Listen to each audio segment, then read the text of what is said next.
지난주에 우리 교단 총회가 중계 충성교회 별내 캠퍼스에서 있었습니다. 중계 충성교회는 우리 노회 안에서 성도수가 가장 많은 교회예요.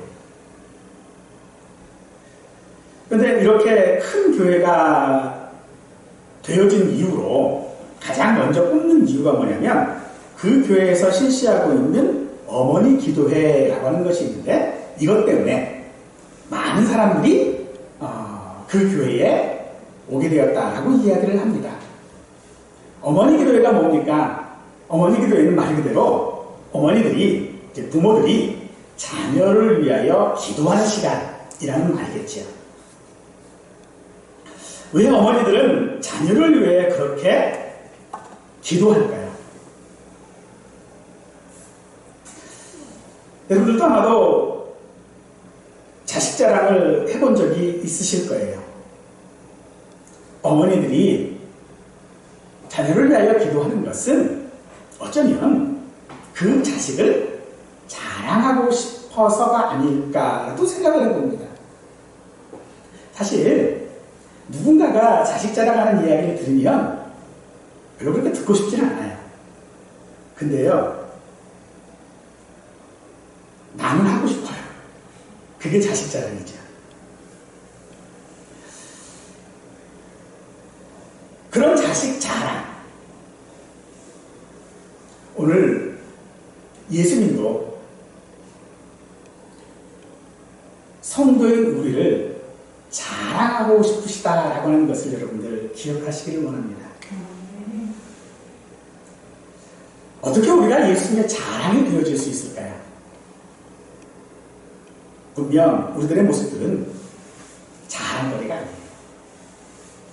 믿는 자로서, 성도로서 늘 부족하고 부끄럽고 연약한 모습들 가운데 있는 것이 우리들인데, 그런 우리들의 모습과는 상반되어지게 예수님은 우리를 자랑하고 싶어 하신다라고 한다는 것이겠죠. 오늘 빌립보 교회는 성령님의 인도로 말미암아 마게도니아로 건너간 후에 바울이 세운 첫 번째 교회로서 정말 비교적 잘 성장한 그런 교회였습니다. 그런데 그런 빌립보 교회에 약간의 문제들이 생기게 되어졌지요. 갈등이 생긴 것입니다. 이런 빌립보 교회의 바울은 어떤 행동이 성도로서 바르고 마땅한 것인지를 교훈하고 있는 것이 오늘 본문입니다. 12절에서 바울은 항상 복종하여 두렵고 떨림으로 너희 구원을 이루라 라고 합니다. 주님이신 예수님께 복종하여 구원을 이루라 라고 말하고 있지요. 이는 이전에 우리의 모습들, 즉 복종하지 않은 우리의 모습들, 구원받지 못한 우리의 모습들, 그 모습이 있었으니 이제부터는 복종해서 구원을 얻으라 라고 하는 그런 말이 아닙니다. 오히려 이 말은 이전에 했던 것과 같이 너희가 구원을 이미 받았으니, 그리고 너희가 이미 복종하고 있었으니 그렇게 하라 라고 하는 말입니다. 하던 대로 하라는 겁니다. 살던 대로 살라 라고 하는 그런 말입니다.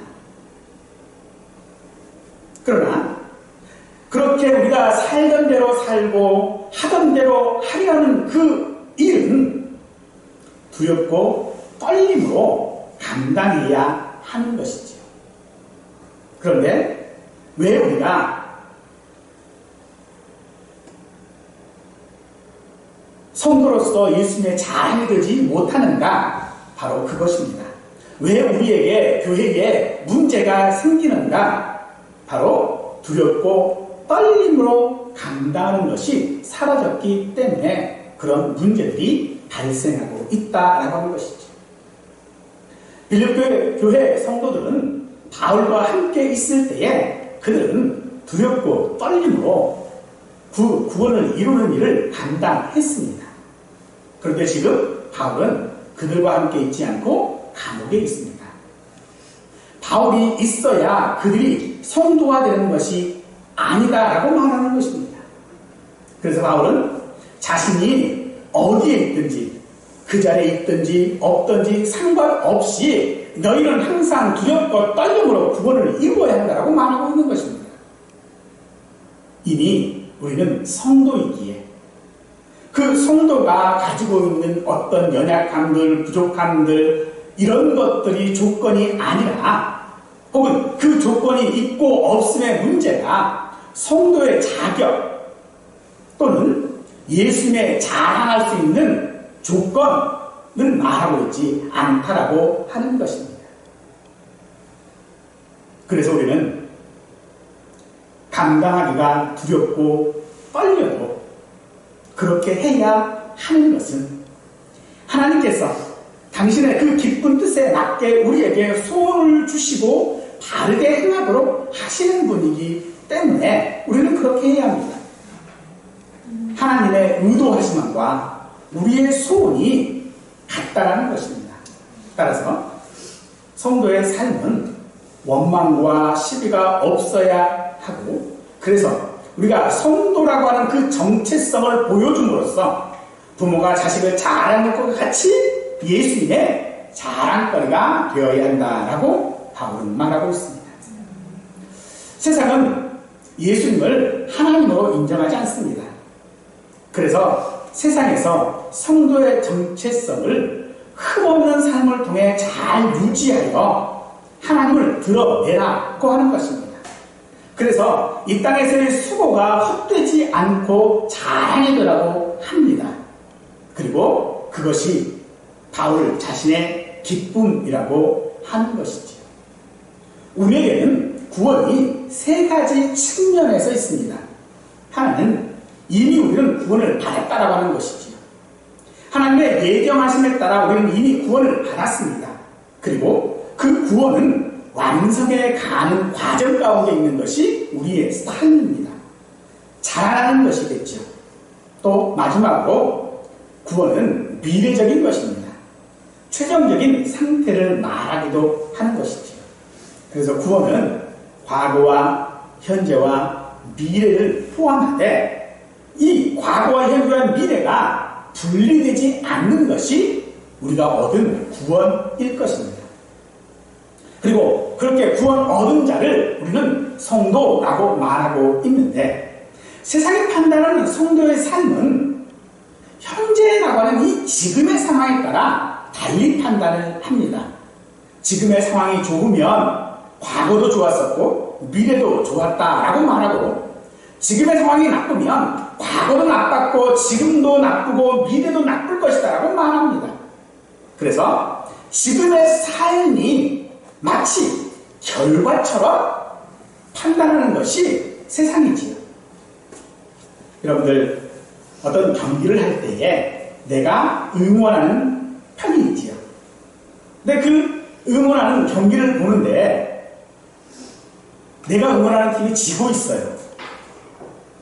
그럼 그 지고 있는 경기를 보고 있는 나는 어떤 소원이 있냐면 야, 경기는 끝날 때까지 끝난 게 아니야 라고 말합니다. 하지만 직접 그 경기를 하고 있는 사람은 알아요. 자기가 이길지 질지. 우리의 믿음은 연약할 뿐 아니라 삶에 따라주지는 않습니다. 그런 우리의 삶을 어떻게 바라봐야 할까요? 그래, 아직 소망은 있어. 아직 희망은 있어. 라고 바라볼 수 있을까요? 그래서 바울이 우리에게 구원을 이루라고 하는 것입니까? 스스로 구원을 이루라는 것이 아닙니다. 이런저런 행위를 통해 목적을 이루라는 것도 아닙니다. 믿는 자로 사는 것이 얼마나 어려운 일인지 우리는 잘 알고 있습니다. 사실 우리들이 때로 죽기를 각오합니다만 정말로 죽을 것 같으면요 그냥 거기서 멈춰버리고 맙니다. 마음 먹고 각오한다고 되지 않는 것이 믿음 생활인 것이죠. 하려고 해도 되지 않는 것이 성도로서의 삶일 것입니다. 그래서 구원이 우리에게 원인이 있을 수 없는 것이겠죠. 구원은 예수를 믿는 그 순간부터 우리에게 주어진 것이 아니라 이미 하나님께서 창세전에 작정하신 것입니다. 그래서 중간에 나의 어떠함으로 인하여 그것이 취소되지 않는 것이지요. 그러나 완성된 것은 아닙니다. 완성에 가는 과정이 지금이라고 하는 삶이죠. 이것을 신학적으로 우리는 성화라고 말합니다.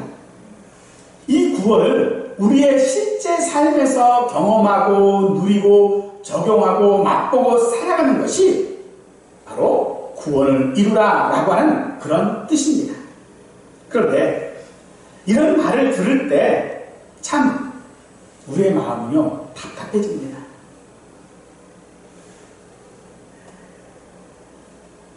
구원을 알기는 알겠는데 성도의 삶이 내 마음대로 사라지지도 않거든요. 어떤 운동을 처음 배우면 가르치는 사람이 공통적으로 하는 말이 있어요. 힘을 빼라. 근데 처음 배우는 사람은요 도무지 그 말이 무슨 말인지 모릅니다.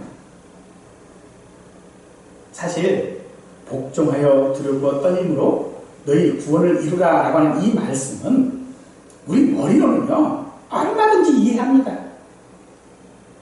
하지만 삶으로는 이해되지 않습니다. 힘을 빼라고 하는 그 말이 머리로는 이해가 돼요. 근데 안 돼요. 그러니 삶을 경험하고 맛보고 살 수 없는 것입니다. 세상에는 우리의 삶의 모델들을 충분합니다.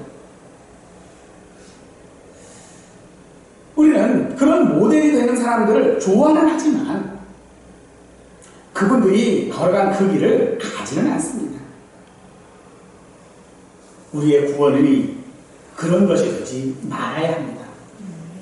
우리는 구원의 그 길을 걸어가야 합니다. 이 길이 쉬운 길이 아닌 것이 분명하지요. 어려운 길이고요. 아픔이 있고 실패가 따르는 그런 길입니다. 그럼에도 우리는 그 길을 갑니다. 왜 갑니까? 내가 힘이 있어서, 내가 의지가 있어서, 내가 각오했기 때문에 가는 것이 아니라 하나님께서 단 한순간도 나를 그 길에서 포기하지 아니하시고 이끄시기 때문에 그렇습니다. 13절은 너희 안에서 행하시는 일은 하나님이라고 말하고 있습니다. 우리가 지금 사는 것은 내가 내 힘으로 사는 것이 아닙니다. 하나님께서 살게 하시고 있다는 말입니다. 잘하지도 못하고 변화도 더디고 열심도 없는 우리가 성도라고 하는 증거가 우리 삶에 묻어나도록 하시는 분이 하나님이시라는 겁니다. 그러나 이 말씀을 우리는 오해하지 말아야 하는 것은 그래, 그럼 나는 아무것도 하지 않고 나는 가만히 있으면 돼. 하나님이 다 하신다는데 뭐? 라고 할 수 있는 것은 아닙니다. 우리는 흔히 이 말을 오해해서 믿는 자에게는 능치 못할 일이 없다라고 합니다만 우리는 능치 못할 일이 아주 많습니다.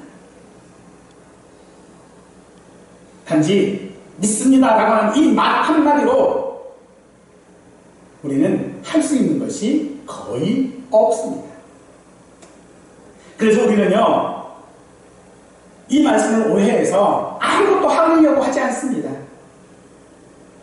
격하게 아무것도 하고 싶지 않습니다. 그러면서 우리 속으로는 그런 말을 해요. 내가 마음만 먹으면 안 해서 그렇지 내가 하기만 하면 이라고 말합니다.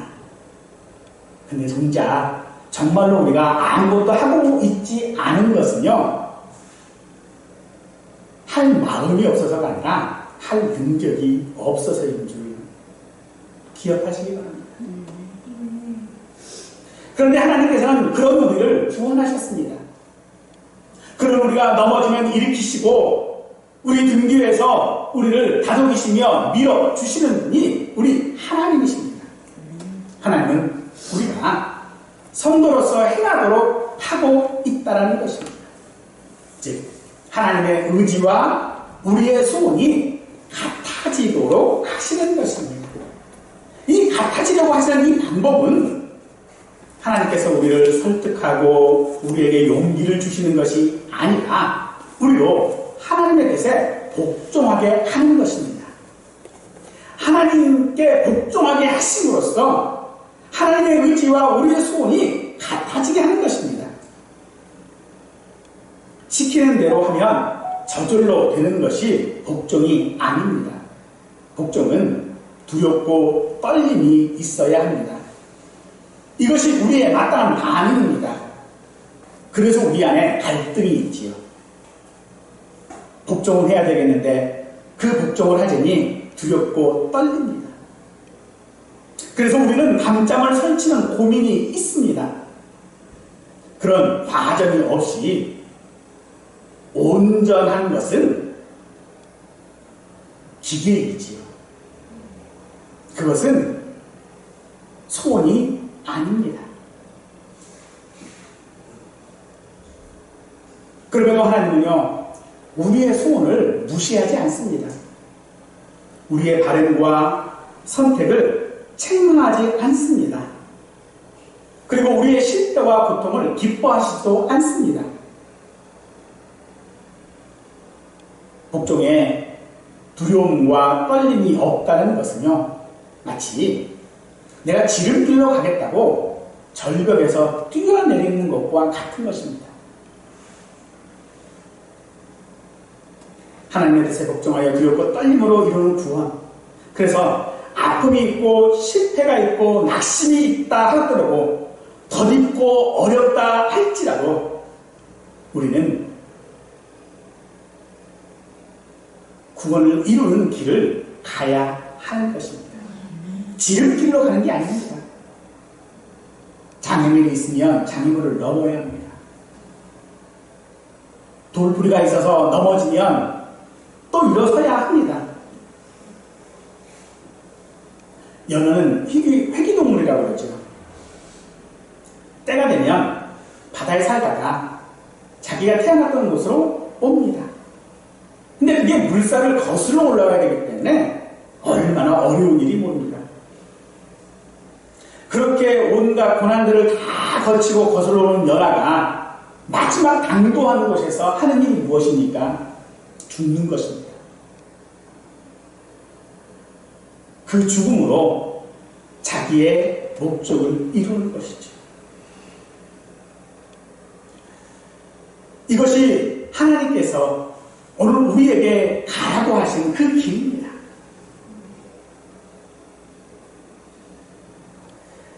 성도로서 우리의 삶은 어떤 수준입니까? 또 그 수준을 결정하는 기준은 또 무엇입니까?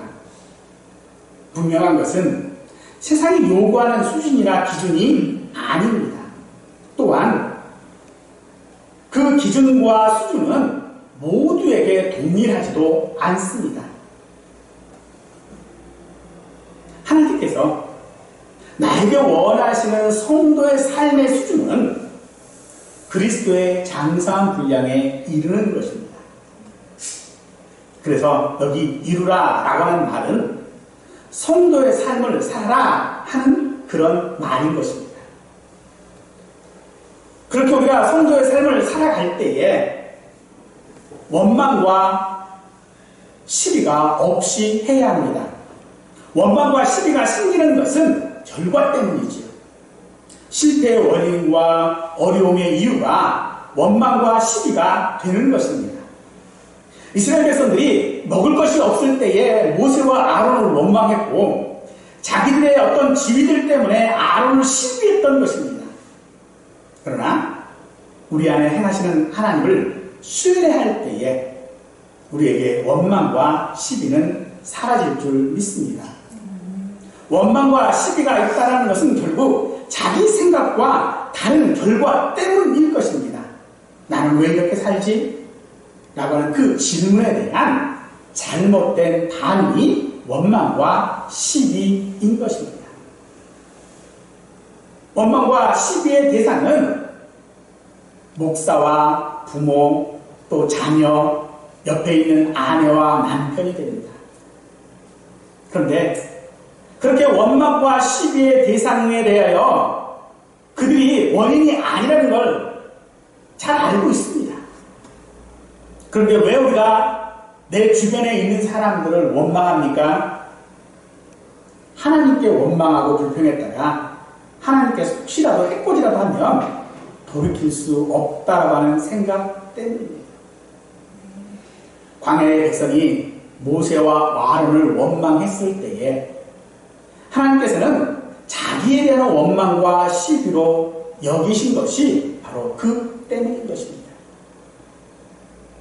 우리 민족이 일제 지배를 받은 기간이 40년이 조금 모자라지요. 하지만 그로 인한 그 아픔과 고통은 어마어마합니다. 근데 이스라엘은요 400년이 넘도록 종살이를 했어요. 그리고 거기서 구원 얻었습니다. 그러니 그 감격은 얼마나 크겠습니까?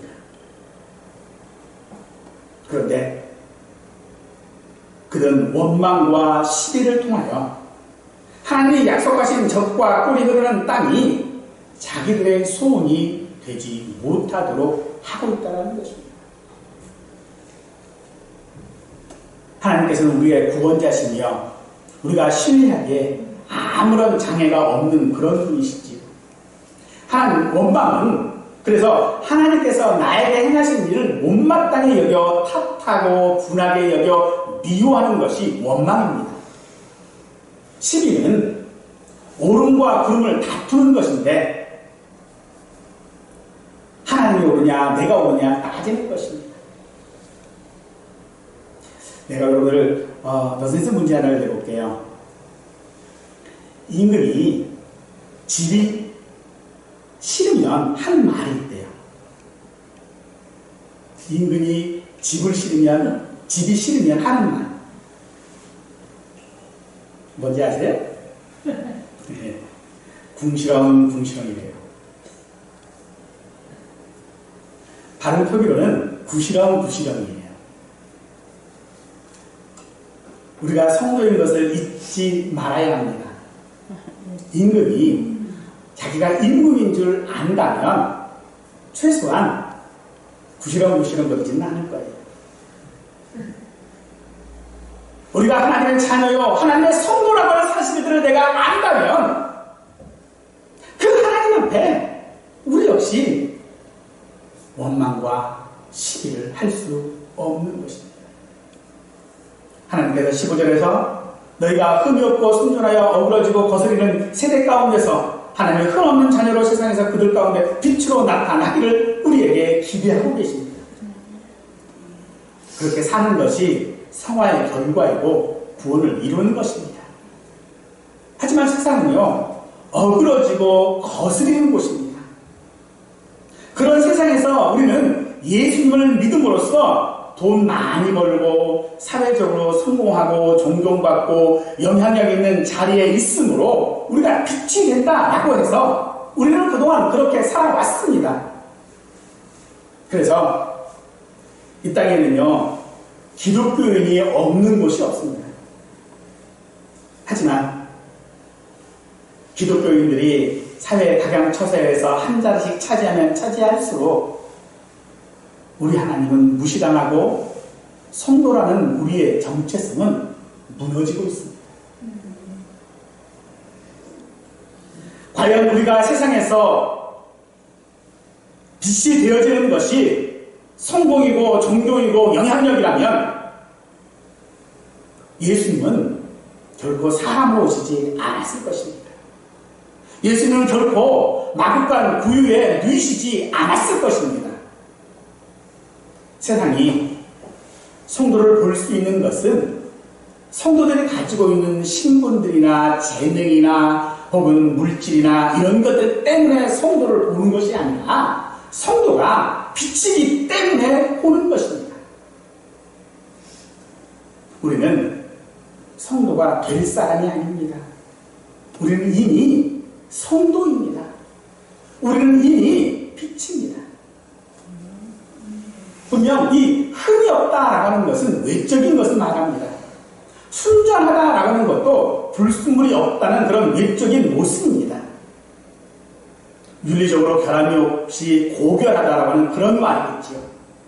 그러나 여러분들, 세상은 어그러지고 거스리는 곳이기 때문에 흠이 없는 모습으로 보이지 않습니다. 세상이 보는 방식으로 흠이 없으려면 우리 스스로가 어그러지고 기울어져 있어야 세상은 그렇게 봅니다. 충신나라에서 간신은 잘못된 사람이겠지만 간신나라에서 간신은 정상인 것이죠. 저나 여러분이나 흠없고 순전하게 살 수 있습니까? 시간이 지나고 우리 형편이 나아지고 우리가 성공하고 사회적인 영향력을 우리가 가지고 있다 한들 흠없고 순전할 수 없습니다. 뭐 조금 비난받고 욕먹는 일은 전보다 덜 할 수는 있겠지요. 그러면 빛이 된다는 것이 무엇입니까? 그거라는 것입니다. 지금보다 조금 더 나아지라는 것입니다. 그러면 되는 것입니다. 야고보서 1장 26절 말씀에서 누구든지 스스로 경건하다 생각하며 자기 혀를 재갈물이지 아니하고 자기 마음을 속이면 그 사람은 경건은 헛된 것이다 라고 말하고 있습니다. 마음에 일어나는 불필요한 원망과 이기적이고 편견에 사로잡힌 시비를 멈추시고 그런 것들을 입에 담는다면 그가 어떤 신앙적 경험과 지식을 가졌다 해도 그것은 가짜일 수밖에 없는 것입니다. 지금 우리의 삶에 여러분들 시시비비를 가리지 않기를 원합니다. 세상은 광야와 같고 어그러지고 거스려지고 왜곡되어져 있습니다. 그러니 하나님의 신실하심을 믿고 살다 보면 시시비비로 인한 그런 원망과 시비는 사라지고 성도의 삶을 살게 될 것입니다. 우리는 지금 결과에 있지 않습니다.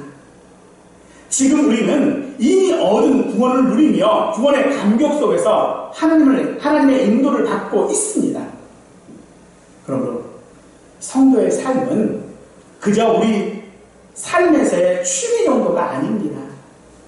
하다가 재미없으면 다른 취미로 바꿀 수 있는 것이 성도의 삶이 아니라 우리의 삶이 성도여야 하는 것입니다. 그렇게 살아가는 성도가 우리를 구원하시기 위해 십자가에 죽으시고 부활하심으로써 하나님의 보좌 우편에 앉아 우리의 있을 곳을 예비하시고 장차 우리에게 오실 예수님의 자랑이 되어집니다. 그런데 이 자랑이라는 것이 내가 행한 것이 아닙니다. 하나님께서 우리 안에서 행하신 일인 것입니다.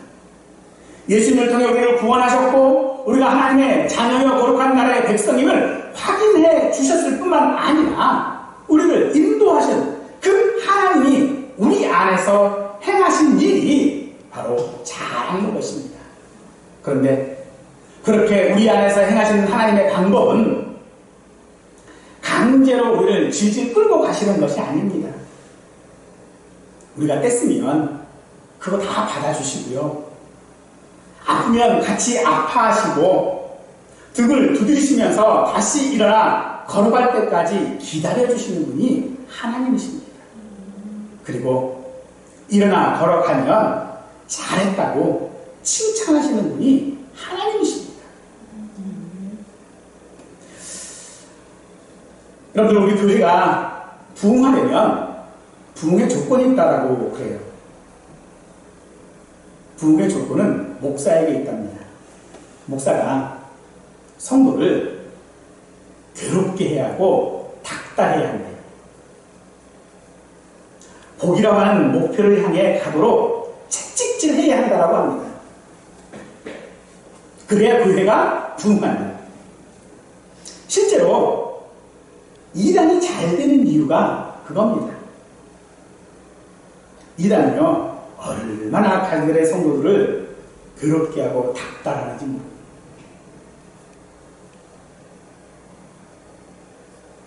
그런데 그런 곳에 원망과 시비가 없을 거예요. 사랑하는 성도 여러분, 우리는 성도입니다. 그렇기 때문에 성도로서 삶을 살면서 일어나는 모든 일들은 당연한 것이에요. 그러니 그 당연한 일에 놀라거나 실망하지 마십시오. 우리가 성도의 삶을 살아가는 것, 넘어져 있고 실패하고 좌절하고 낙마하고 있는 그 모습 가운데에 그것이 결코 헛된 것이 아닌 것을 예수님은 우리에게 말씀하십니다. 사랑하는 성도 여러분, 여러분은 이 부족한 목사의 자랑입니다.